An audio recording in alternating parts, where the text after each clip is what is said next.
Hi dears, ഇന്നത്തെ നമ്മുടെ വീഡിയോയിൽ +1 അഡ്മിഷനുമായി ബന്ധപ്പെട്ടുള്ള വളരെ പ്രധാനപ്പെട്ട ഒരു കാര്യമാണ് ഷെയർ ചെയ്യുന്നത്. അപ്പൊ കുട്ടികളെ, ഇവിടെ നിങ്ങൾ രണ്ട് സ്ലിപ്പുകൾ ഇവിടെ കാണിച്ചിട്ടുണ്ട്. അതായത് ഇതാണ് ഒന്നാമത്തെ സ്ലിപ്പ്, ഇതാണ് രണ്ടാമത്തെ സ്ലിപ്പ്. ഇവിടെ നമ്മൾ നോക്കുക, ഓരോ കുട്ടിക്കും കിട്ടിയിരിക്കുന്ന സ്റ്റാറ്റസ് ഓഫ് അലോട്ട്മെന്റ് ആണ് നമ്മൾ ഇവിടെ കൊടുത്തിരിക്കുന്നത്. ഓക്കെ, ഇവിടെ sorry you have no allotment ആണ്, ഇതിലും sorry you have no allotment. പക്ഷെ കിട്ടിയ കുട്ടികളും ഉണ്ടാകും, അതായത് കൺഗ്രാറ്റുലേഷൻ യു ഗെറ്റ് അലോട്ട്മെന്റ് എന്നിട്ടും ഉണ്ടാവും. പക്ഷെ ഇതല്ല ഇവിടുത്തെ കാര്യം, നമ്മുടെ വീഡിയോയിലുള്ള കാര്യം ഇതല്ല. ഇതാണ് സ്റ്റാറ്റസ് ഓഫ് അപ്ലിക്കേഷൻ ആണ്. വളരെ പ്രധാനപ്പെട്ട ഒരു കാര്യമാണ് സ്റ്റാറ്റസ് ഓഫ് അപ്ലിക്കേഷൻ. ഇത് ഒരു കുട്ടിയുടെ സ്റ്റാറ്റസ് ആണ്. Application is not finally confirmed, hence application could not be considered for allotment എന്നാണ്. അതായത് നിങ്ങളുടെ അപ്ലിക്കേഷൻ അലോട്ട്മെന്റിന് പരിഗണിക്കില്ല എന്നാണ് പറയുന്നത്. റെഡ് കളറിലാണ് നിങ്ങളുടെ അപ്ലിക്കേഷൻ സ്റ്റാറ്റസ് ഇങ്ങനെയാണ് കാണുന്നതെങ്കിൽ ഉടനെ തന്നെ നമുക്ക് ഈ ഒരു രീതിയിലേക്ക് കൺവേർട്ട് ചെയ്യണം. എങ്ങനെയാണ്? Status of application is finally confirmed എന്നാക്കി മാറ്റണം. Application will be considered for allotment. അപ്പൊ മക്കളെ, എല്ലാവരും നിങ്ങൾ ലോഗിൻ ചെയ്ത് നോക്കേണ്ടതാണ്. നിങ്ങളുടെ അപ്ലിക്കേഷൻ നമ്പറും പാസ്വേഡും നോക്കി നിങ്ങൾ ലോഗിൻ ചെയ്ത് നോക്കുക. നിങ്ങളുടെ സ്റ്റാറ്റസ് ഏത് രീതിയിലാണ്? ഇങ്ങനെ റെഡ് കളറിലാണെങ്കിൽ തീർച്ചയായിട്ടും നിങ്ങൾ അത് മാറ്റേണ്ടതാണ്. അത് എങ്ങനെയാണ് ചേഞ്ച് ചെയ്യേണ്ടത് നമ്മൾ ലൈവായിട്ട് നമ്മുടെ വീഡിയോയിലൂടെ കാണിക്കുന്നുണ്ട്. കുട്ടികൾ അതുപോലെ ചെയ്താൽ നിങ്ങളുടെ ഫോണിൽ ഉപയോഗിച്ച് നിങ്ങൾക്ക് ഫൈനൽ കൺഫർമേഷൻ നടത്താവുന്നതാണ്. അപ്പൊ ഈ ഗ്രീൻ കളറിലേക്ക് മാറിക്കഴിഞ്ഞാൽ എല്ലാം ഓക്കെയാണ്, നോ പ്രോബ്ലം. നിങ്ങൾ ഫസ്റ്റ് അലോട്ട്മെന്റിന് വേണ്ടി വെയിറ്റ് ചെയ്യേണ്ടതാണ്. ഓക്കെ, അപ്പൊ കുട്ടികളെ, ഇന്നത്തെ നമ്മുടെ വീഡിയോയിൽ നമ്മൾ ഈ കാര്യങ്ങളാണ് പറയുന്നത്. നമ്മൾ എഡിറ്റ് ആപ്ലിക്കേഷനിൽ പോയി കഴിഞ്ഞിട്ടുണ്ടെങ്കിൽ, നിങ്ങൾക്ക് അവിടെ എന്തെങ്കിലും എഡിഷൻ നിങ്ങൾ നടത്തിയിട്ടുണ്ടെങ്കിൽ അവിടെ നിങ്ങൾ കൺഫർമേഷൻ നൽകണം. കൺഫർമേഷൻ നൽകാത്ത ഒരു കുട്ടിയുടെ സ്റ്റാറ്റസ് ഈ രീതിയിലാണ് വരുന്നത്. അപ്പൊ നിങ്ങൾ നന്നായിട്ട് മനസ്സിലാക്കേണ്ടതാണ്. ഈ രീതിയിൽ നിന്നും, ഈ സ്റ്റാറ്റസിൽ നിന്നും നമ്മൾ എങ്ങനെ ഇങ്ങനെയുള്ള ഒരു ഗ്രീൻ കളർ സ്റ്റാറ്റസിലേക്ക് മാറ്റാം എന്നാണ് നമ്മൾ പറയുന്നത്. അതെങ്ങനെ ലൈവായി ചെയ്യാം എന്നാണ് നമ്മൾ പറയുന്നത്. അപ്പൊ വീഡിയോ മുഴുവനായി കാണാൻ ശ്രമിക്കുക. +1 അഡ്മിഷനെ കുറിച്ചുള്ള എല്ലാ ഇൻഫോർമേറ്റീവ് വീഡിയോകളും നമ്മുടെ ചാനലിലൂടെ അപ്ഡേറ്റ് ചെയ്യുന്നതാണ്. വേണ്ട തിരുത്തലുകളും കൂട്ടിച്ചേർക്കലുകളും എല്ലാം ചെയ്തു കഴിഞ്ഞിട്ടുണ്ട്. പക്ഷേ അവർ കൺഫർമേഷൻ ചെയ്യാൻ മറന്നുപോയതാണ്. കൂടാതെ അവർക്ക് പ്രിന്റ് ഔട്ട് എടുക്കാനും സാധിക്കില്ല.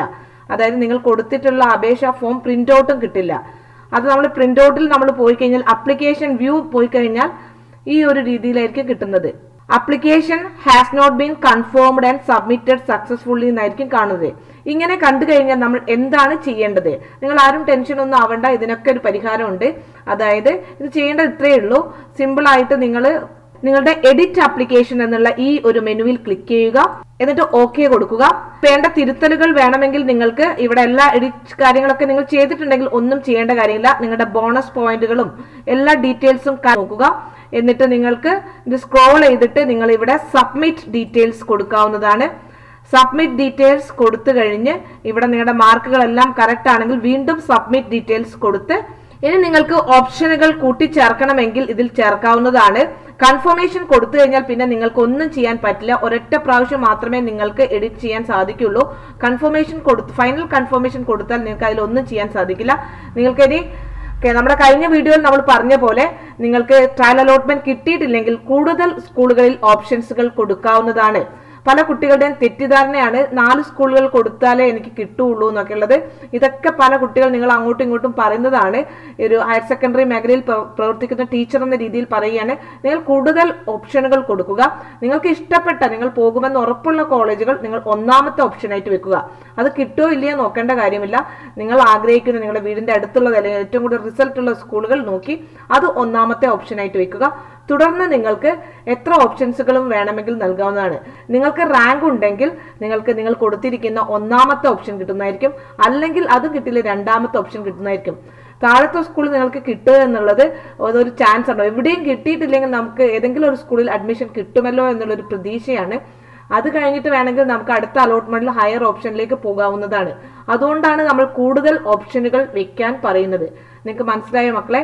നിങ്ങൾ കുറഞ്ഞ ഓപ്ഷൻ വെച്ചതുകൊണ്ട് നിങ്ങൾക്ക് ഷുവറായിട്ടും അഡ്മിഷൻ കിട്ടില്ല. കൂടുതൽ ഓപ്ഷനുകൾ വെച്ചതുകൊണ്ട് നിങ്ങൾക്ക് ഒന്നാമത്തെയോ രണ്ടാമത്തെയോ ഓപ്ഷൻ കിട്ടാതാവുകയുമില്ല. അപ്പൊ ഇതൊക്കെ അങ്ങോട്ടും ഇങ്ങോട്ടും കുട്ടികൾ പറയുന്ന തെറ്റിദ്ധാരണകളാണ്. പല രീതിയിലും നിങ്ങൾ മനസ്സിലാക്കുന്ന തെറ്റിദ്ധാരണയാണ്. അപ്പൊ കഴിയുന്നത് നമ്മൾ കൂടുതൽ ഓപ്ഷനുകൾ വെക്കാവുന്നതാണ്. കാരണം നമുക്ക് എവിടെയെങ്കിലും അഡ്മിഷൻ കിട്ടുക എന്നുള്ളതാണ്. കിട്ടിക്കഴിഞ്ഞാൽ നമ്മുടെ റാങ്ക് അനുസരിച്ച് ഹയർ ഓപ്ഷനിലേക്ക് മാറാവുന്നതാണ്. ഓക്കെ, അതിനുശേഷം ഇവിടെ നിങ്ങൾ സബ്മിറ്റ് ഡീറ്റെയിൽസ് നൽകാവുന്നതാണ്.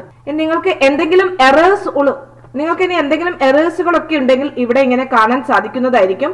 നിങ്ങൾ എന്തെങ്കിലും കൊടുത്തതിൽ എറേഴ്സ് ഉണ്ടെങ്കിൽ അപ്പൊ ഇവിടെ നോക്കൂ, ഇവിടെ swimming certificate number field is required എന്നാണ് ചോദിച്ചിരിക്കുന്നത്. അപ്പൊ ആ കാര്യങ്ങൾ ഇവിടെ നമുക്ക് അപ്ഡേഷൻ കൊടുത്ത് നമ്മൾ സബ്മിറ്റ് ഓൾ കൊടുക്കേണ്ടതാണ്. അതിനുശേഷം ഇവിടെ ഒരു ഡിക്ലറേഷൻ ഫോം ഉണ്ട് കുട്ടികളെ, ഇതാണ് നിങ്ങൾ ടിക്ക് ചെയ്ത് കൊടുക്കേണ്ടത്. ഇവിടെ ഒരു ഡിക്ലറേഷൻ കാണാൻ സാധിക്കുന്നതാണ്. ഈ ഡിക്ലറേഷൻ ഇവിടെ നിങ്ങൾ കറക്റ്റ് ആണ്, നമ്മുടെ ഇൻഫോർമേഷൻസ് എല്ലാം കറക്റ്റ് ആണ്, നിങ്ങളെ സെൽഫ് ഡിക്ലറേഷൻ ആണ്, നിങ്ങൾ തന്നെ ഇതെല്ലാം ശരിയാണെന്ന് പ്രഖ്യാപിക്കുകയാണ്, എന്നിട്ട് ഇവിടെ ടിക്ക് ചെയ്യുകയാണ് ചെയ്യുന്നത്. അപ്പൊ ഈ സെൽഫ് ഡിക്ലറേഷൻ നമ്മൾ ടിക്ക് ചെയ്യുന്നു. അതിനുശേഷമാണ് നമ്മൾ ഫൈനൽ കൺഫർമേഷൻസ് കൊടുക്കേണ്ടത്. അപ്പൊ നമ്മൾ ഫൈനൽ കൺഫർമേഷൻ കൊടുക്കുകയാണ്. അപ്പൊ കുട്ടികളെ ഫൈനൽ കൺഫർമേഷൻ കൊടുത്താൽ മാത്രമേ നിങ്ങളുടെ അപേക്ഷ സ്വീകരിക്കുകയുള്ളൂ. അതുകൊണ്ട് തന്നെ നിങ്ങൾ ഈ ഫൈനൽ കൺഫർമേഷൻ ടിക്ക് ചെയ്യുന്നു. അപ്പൊ ഇവിടെ ഓക്കെ ചോദിക്കുന്നു. അപ്പൊ ഇങ്ങനെ ഒരു വിൻഡോ നിങ്ങൾക്ക് ലഭിക്കുന്നതാണ്. Filled online application printable format എന്നുള്ള ഒരു കാര്യമാണ്. അപ്പൊ ഇത് നിങ്ങൾക്ക് പ്രിന്റ് ഔട്ട് എടുക്കാൻ വേണ്ടിയിട്ട് ഇതിൽ നിങ്ങൾക്ക് ക്ലിക്ക് ചെയ്യാവുന്നതാണ്. ഇങ്ങനെ നിങ്ങളുടെ അപേക്ഷാ ഫോം, ഇങ്ങനെ നിങ്ങളുടെ ആപ്ലിക്കേഷൻസ് ഫോം ലഭിക്കുന്നതാണ്. ഇതിലെ എല്ലാ ബോണസ് കാര്യങ്ങളും എല്ലാ പോയിന്റ്സുകളും വന്നിട്ടില്ലേ നിങ്ങൾ ഒരിക്കൽ കൂടി ചെക്ക് ചെയ്യേണ്ടതാണ് നിങ്ങളുടെ ആപ്ലിക്കേഷൻ ഫോം. നിങ്ങൾ ഇപ്പൊ കുട്ടികളെ ഫൈനൽ കൺഫർമേഷൻ കൊടുത്താൽ മാത്രമേ നിങ്ങളുടെ ആപ്ലിക്കേഷൻ പ്രിന്റ് ഔട്ട് നിങ്ങൾക്ക് ലഭിക്കുകയുള്ളൂ. ഓക്കെ, ഇപ്പോൾ നിങ്ങളുടെ സ്റ്റാറ്റസ് പരിശോധിച്ചു കഴിഞ്ഞാൽ ഈ രീതിയിലാണ് സാധിക്കുന്നത്. അതായത് ഇവിടെ ഒരു ഗ്രീൻ കളറായിട്ട് മാറിയിട്ടുണ്ടാവും. Status of application is finally confirmed എന്നാണ്. Application will be considered for allotment എന്നാണ് ഇവിടെ കൊടുത്തിരിക്കുന്നത്. ആപ്ലിക്കേഷൻ ഈസ് ഫൈനലി കൺഫേംഡ് ആണ്. അപ്പൊ കുട്ടികളെ ഇത് വളരെ കറക്റ്റ് ആണ്, നിങ്ങൾ ചെയ്തതെല്ലാം കറക്റ്റ് ആണ്. അപ്പൊ ഈ രീതിയിൽ ഒരു ഗ്രീൻ ബട്ടൺ അവിടെ എഴുതി കാണിക്കേണ്ടതാണ്. അല്ലെങ്കിൽ നിങ്ങൾ വേഗം പോയി കൺഫർമേഷൻ കൊടുക്കേണ്ടതാണ്. ഏറ്റവും അവസാനത്തെ പേജിലാണ് കൺഫർമേഷൻ വരുന്നത്. നിങ്ങൾ എല്ലാം സബ്മിറ്റ് ചെയ്താൽ നമ്മൾ വിചാരിക്കും സബ്മിറ്റ് ചെയ്ത് കഴിഞ്ഞാൽ എല്ലാം ഓക്കെയാണ്. പക്ഷെ സബ്മിറ്റ് ചെയ്ത് നമ്മൾ ഫൈനൽ കൺഫർമേഷനിലേക്ക് എത്തണം. അത് കഴിഞ്ഞാൽ മാത്രമേ നിങ്ങൾക്ക് അതിന്റെ പ്രിന്റ് ഔട്ട് എടുക്കാൻ പറ്റുള്ളൂ. നിങ്ങളുടെ ആപ്ലിക്കേഷൻ ഫോമിന്റെ പ്രിന്റ് ഔട്ട് എടുക്കാൻ സാധിക്കുകയുള്ളൂ. ഓക്കെ, അപ്പൊ ഈ ഒരു ആപ്ലിക്കേഷൻ സ്റ്റാറ്റസ് റെഡി ആയിട്ടുണ്ട്. അപ്പൊ ഇതോടുകൂടി നിങ്ങളുടെ അപേക്ഷ പൂർത്തിയായി. നിങ്ങൾ എല്ലാം ചെയ്തത് വളരെ കറക്റ്റ് ആയിട്ടാണ് നിങ്ങൾ ചെയ്തിരിക്കുന്നത്. നിങ്ങൾ തിരുത്തലുകൾ വരുത്തിയതിനു ശേഷം കിട്ടിയിരിക്കുന്ന ആപ്ലിക്കേഷൻ ഫോമിന്റെ പ്രിന്റ് ഔട്ട് നിങ്ങൾ സൂക്ഷിച്ചു വെക്കേണ്ടതാണ്. അഡ്മിഷൻ സമയത്ത് അതാണ് കൊണ്ടുപോകേണ്ടത്. അപ്പൊ +1 അഡ്മിഷനുമായി സംബന്ധിച്ചിട്ടുള്ള എല്ലാ ഇൻഫോർമേറ്റീവ് വീഡിയോസുകളും നമ്മുടെ ചാനലിലൂടെ അപ്ഡേഷൻ നൽകുന്നതായിരിക്കും. ഈ വീഡിയോ ഉപകാരപ്രദമാണെങ്കിൽ ലൈക്ക് ചെയ്യുക, ഷെയർ ചെയ്യുക. Thank you for watching.